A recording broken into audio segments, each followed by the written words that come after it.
Chào mừng anh chị và các kỳ thủ yêu thích bộ môn cờ tướng.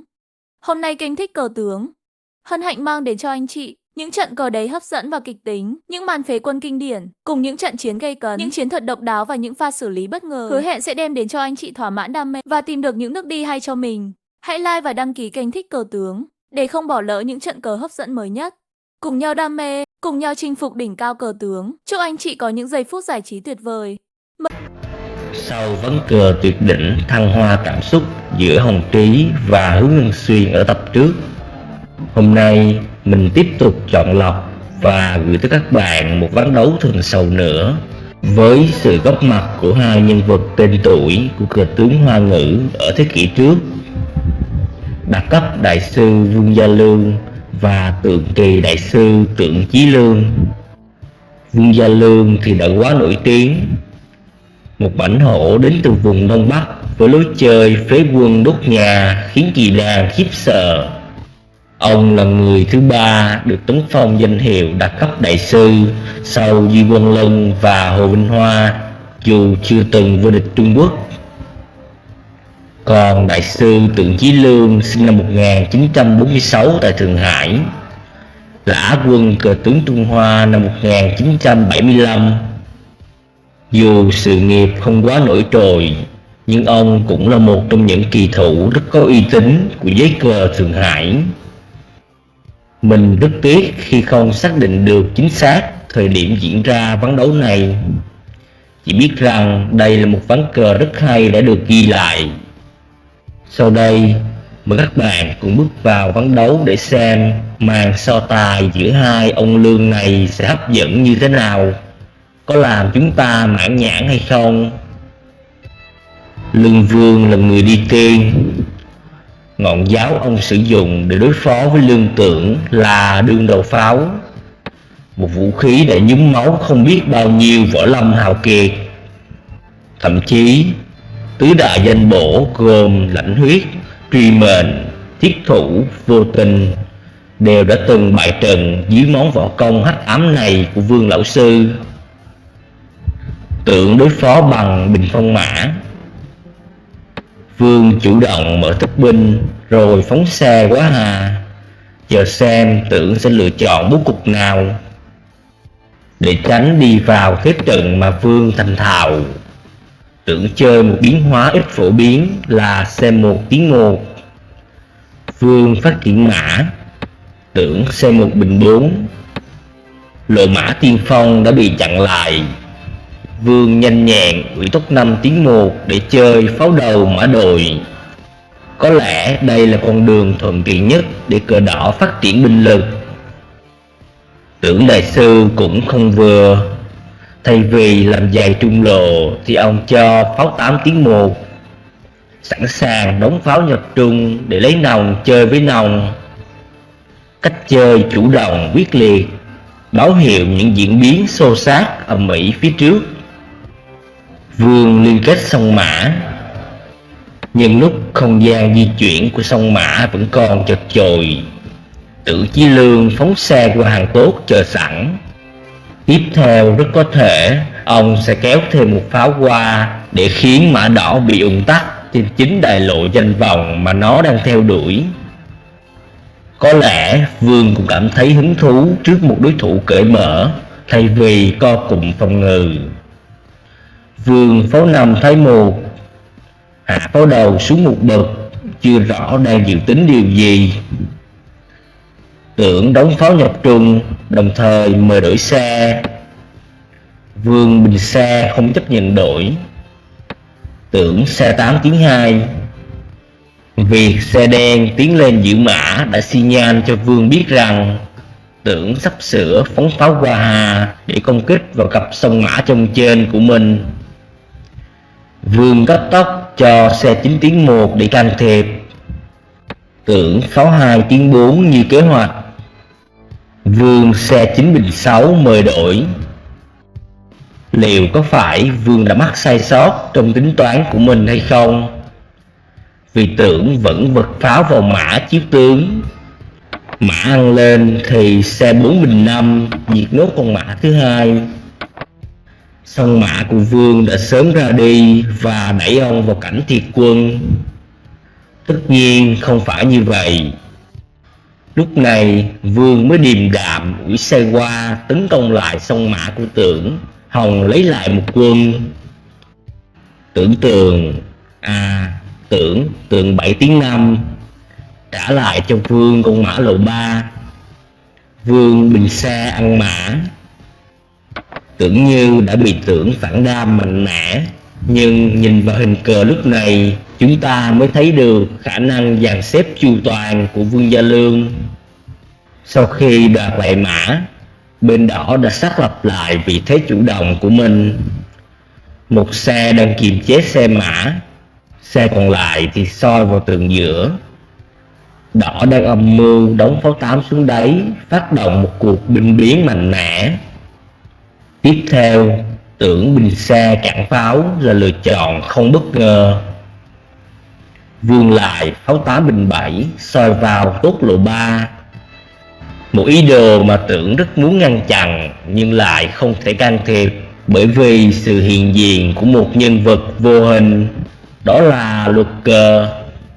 Nếu xe 2 bình 3 thì pháo 7 lại bình 8. Xe không thể liên tục tóc pháo vì sẽ phạm luật. Tưởng xe 2 bình 6 để phục vụ cho ý đồ tiếp theo. Vương nổ pháo chém tốt. Tới đây Tưởng quyết tâm chơi lớn, lấy độc trị độc bằng nước xe 8 tiếng 3. Bỏ mã để tạo thế tấn công rất có ý đồ. Dùng chính món công phu sở trường của Vương Gia Lương để đối phó với Vương Gia Lương. Những diễn biến vô cùng đáng xem thưa các bạn. Mình đã hỏi thăm ý kiến của anh Intel La về tình huống này. Anh La phán rằng nếu bên đỏ không ngại mất sĩ thì có thể ăn mã luôn để đắc quân chủ lực. Đen trong xe dọa cục thì đỏ pháo 5 bình 8. Đen ăn sĩ, đỏ lên tướng. Cờ đen chưa thể làm gì được vì đã có pháo đỏ phòng thủ. Ngược lại, đỏ đang có nước chém xe vào tường vô cùng nguy hiểm. Nếu đỏ cương quyết chém mã luôn thì đen mới là người phải lo lắng nhiều hơn khi thế công chưa được định hình. Còn hàng thủ thì chịu sức ép lớn từ việc kém quân.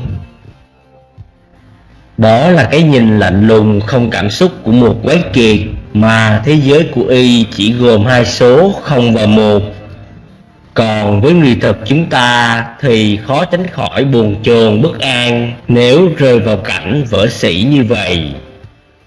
Do đó, Vương Gia Lương đã chọn một phương án an toàn là pháo 5 tiếng 1. Tưởng thoái mã về để bảo toàn chủ lực. Sau khi có lần tặng quà mà đối thủ không nhận, Tưởng đã phải há hốc mồm khi không lâu sau đó ông đã nhận lại ngay một món quà siêu to khổng lồ đến từ Vương Gia Lương. Xe 3 bình 5 chém tốt. Nước cờ dũng mãnh rúng động sơn hà. Thử hỏi trên thế gian có mấy người dám đi một nước cờ gan góc như vậy. Với thương hiệu mà Vương Gia Lương đã gây dựng bấy lâu, chắc chắn Tưởng Chí Lương phải ngâm cứu thật kỹ trước khi đi cờ. Không dám liều lĩnh ăn xe khi chưa phân tích xong âm mưu của đối thủ. Tưởng bình xe dọa cục. Vương lên sĩ làm chắc phòng tuyến. Sau khi tính toán và nhận thấy cờ đỏ chưa thể tạo ra sát cục, Tưởng quyết định nổ pháo ăn xe của Vương, chấp nhận cố đấm để ăn xôi. Vương ăn lại pháo và chiếu tướng, khơi mào cho một cuộc xâm lược sau khi đã quyết đoán phế xe. Chúng ta cũng thấy Tưởng không thể chống bất kỳ con sĩ nào lên, ông chỉ có thể bay tường. Vương ăn tường tiếp tục chiếu tướng. Tướng tấn 1 và tốt 5 tiếng 1 đến từ Vương Sư Tổ. Kịch bản cho giai đoạn sắp tới đã được đạo diễn Vương Lương, bà con xa của Vương Tinh phát thảo sơ bộ. Vương sẽ vận dụng khả năng công sát thượng thừa của mình để phối hợp xe pháo tốt với mục tiêu duy nhất là sát cục đối thủ. Còn Tưởng Chí Lương tạm thời không thể tấn công được gì, nên phải tập trung tối đa cho nhiệm vụ hóa giải những chiêu trò công sát của đối thủ. Đây là một trọng trách không hề nhẹ đặt lên đôi vai của Song Xe. Hai đại tướng được xuất thân chính quy từ trường đào tạo lục quân. Việc Vương lão tiền bối dũng mạnh phế xe để xác lập rõ vai trò công thủ đã khiến ván đấu bước vào giai đoạn gay cấn. Chắc chắn trong những nước sắp tới, nhịp độ của trận đấu sẽ được đẩy lên rất cao. Tưởng thoái tường tóc pháo, Vương chiếu tướng một nhịp, rồi cho pháo 7 bình 9, Tưởng xe 6 bình 2, đưa xe giữ lấy lộ quan trọng để sẵn sàng phá đám thế công xe pháo của đối thủ. Vương lên thêm một tường để đảm bảo phòng tuyến không bị quấy rối trong một thời gian dài. Tưởng thoái xe bắt chế tốc năm, giảm bớt một mối rủi ro. Vương không đủ lực lượng để bảo vệ tốt nên đành thoái xe chiếu, rồi bình xe ăn tiếp một tường. Đây cũng là một thu hoạch thiết thực để bù đắp lại việc con tốc năm không thể góp mặt ở phần sau của cuộc chiến. Vương chiếu tướng, Tưởng lên tướng, Vương pháo 5 bình 2, triệu hồi toàn bộ chủ lực qua cánh phải của Tưởng tiến hành hợp thể. Tưởng cấp tốc bình xe theo kèm pháo. Bây giờ con pháo này đi tới đâu thì chắc chắn xe đen sẽ theo nó tới đó. Nguyện sống chết cùng nhau mới thôi. Vương bình xe giữ pháo. Tình thế đã ngày một nguy hiểm hơn, đòi hỏi Tưởng phải tập trung để phát hiện và ngăn chặn âm mưu của đối thủ. Nếu Tưởng đi một nước cờ không thuyết phục thì Vương sẽ pháo 8 tiếng 1, nước sau pháo 9 thoái 2 sát cục. Đen bắt buộc phải chém xe vào pháo để hóa giải. Đỏ ăn xe chiếu tướng, sau đó tràn thêm một tốt qua để xe pháo tốt liên công. Với tốc độ rùa bò của mã thì cờ đen gần như không có hy vọng trả đòn, chỉ còn biết chịu trận mà thôi. Trở lại ván đấu, Tưởng cho sĩ 4 tiếng 5, thiết lập một lá chắn để che chở cho tướng thoát thân. Vương chưa tấn công ngay mà tung một nước cờ rất dày là túc 7 tiếng 1. Nước phế tốt trông có vẻ khó hiểu nhưng lại là độc chiêu tinh xảo, thể hiện một công lực kiểm soát cuộc chiến thâm hậu. Thậm chí phần mềm cờ tướng cũng có cùng suy nghĩ với Vương Gia Lương ở nước đi này. Tới đây đen đối phó thế nào thì đỏ cũng được lợi. Nếu đen nhẫn nhịn thì tốt đơn giản nhấn xuống, tình hình càng thêm khó khăn. Nếu đen cảm tử chém xe vào pháo để hóa giải thế công thì tốt cũng đã kịp có mặt để tiếp tục công cuộc chinh phạt của đỏ. Còn lựa chọn trong thực chiến của Tưởng là bình xe chém tốt. Vậy thì Vương được lợi gì sau khi hy sinh con tốt này? Đó là khiến cho xe đỏ mất đi khả năng chém vào pháo lộ 8 để cảm tử. Nghĩa là Vương sẽ giữ được trọn vẹn cặp pháo của mình để tha hồ bắn phá. Tưởng có muốn đổi xe lấy pháo thì cũng không được. Tới đây Vương mới pháo 9 thoái 2 dọa cục. Tưởng bắt buộc phải bình tướng. Vương xe 8 thoái 1 lưỡng chiếu. Tướng không thể thoái 1. Vương chỉ cần xe 8 bình 2, phục xe 2 tiếng 1 rồi pháo trùng sát cục. Cờ đen thấy chết rõ ràng nhưng hoàn toàn bất lực. Lựa chọn chính xác của Tưởng là gác sĩ lên hy sinh. Vương bình xe chém sĩ, Tưởng xuống tướng. Vương pháo 8 tiếng 2 dọa pháo trùng sát cục. Tưởng tướng 6 bình 5 và lập tức là tướng 5 bình 6, tướng quân thoát bào. Tiếp theo đỏ sẽ pháo trùng chiếu tướng, rồi dựa vào uy danh của chủ tướng để đâm xe sát cột. Vương Gia Lương đang công sát bằng tất cả nguồn lực của mình, đội quân tinh nhuệ thiện chiến, bố trí đâu ra đó, thật khiến người xem không khỏi thán phục. Tưởng phải cho xe 3 Thái 4 canh chừng tuyến đáy, nhưng chừng đó là không đủ để chặn đứng con sóng điên cuồng từ Đông Bắc kéo về. Vương Phó Trùng chiếu tướng, tướng Thoái 1, rồi xe Bình 5 chiếu, bắt buộc phải chống sĩ. Vương Ăn Sĩ chiếu, Tưởng Bình tướng và xe 5 Bình 2 tróc mã dọa cột. Những đòn đánh tới tấp được bậc thầy công sát Vương Gia Lương triển khai với một cường độ chóng mặt.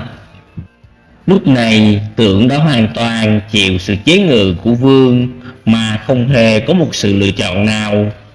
Những nước đối phó vừa rồi đều là bắt buộc. Tới đây Mã Lộ 8 chắc chắn phải hy sinh ngay tại chuồng ngựa mà nó sinh ra. Không thể cố chấp phi mã lên để nương tựa vào xe. Vương chỉ cần xe 2 Bình 3, cờ đen vô phương cứu chữa. Trở lại ván đấu, Tưởng cho tướng 6 Bình 5 để giải sát. Chỉ có thể như vậy mà thôi.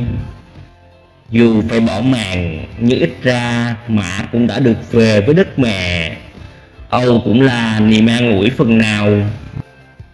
Vương Ăn Mã chiếu tướng, Tưởng thoái xe về. Vương lại xe 2 Thái 1 để phục vụ cho ý đồ Bình 5 sát cột. Quá khổ sở cho Tưởng Chí Lương, chạy hoài vẫn không khỏi nắng. Tưởng xe 3 Bình 4 chiếu tướng, ép tướng chui vào trong, rồi xe 4 Bình 2 bám sát song pháo. Dù đã cố gắng để can thiệp, nhưng chiêu thức vừa rồi của Tưởng chưa giúp ông giải quyết được vấn đề. Vương cho xe Bình 5 chiếu, tướng 5 Bình 4 thì bình xe chiếu again. Khi tướng 4 Bình 5 thì tướng 5 lại bình 6. Lại một lần nữa phục bình xe vỗ mặt sát cột. Những chiêu thức đầy lão luyện và rất đáng để học tập cho các bạn. Lúc này xe 6 lại phải tiến lên để mở cửa thoát hiểm cho tướng. Vương chiếu tướng, rồi xe 5 Bình 3 phục sát lần thứ N. Tướng 6 lại Bình 5. Vương chiếu tướng, Tưởng thoái xe về. Vương thoái xe chém tốt. Tình huống trở lại như lúc nãy. Tưởng ru lại câu hò vỗ xe chiếu tướng, ép tướng đỏ vào trong, rồi xe 4 Bình 1 bắt chết pháo đỏ. Phải chăng sự kiên cường của Tưởng đã được đền đáp? Tranh thủ lúc xe đỏ rời khỏi hàng cửu, Tưởng đã nhanh tay đuổi tướng vào trong, rồi bình xe bắt chết con pháo lộn 1. Câu hỏi được đặt ra là Vương sẽ chơi tiếp ra sao khi đã mất đi một trong hai khẩu đại pháo quan trọng. Nhưng đó hóa ra lại không phải là vấn đề. Vương không hề bất cẩn làm mất con pháo của mình. Mọi thứ đã được nhà tiên tri Vương Ga sắp xếp đâu ra đó. Vương bình xe chiếu tướng, Tưởng bình tướng.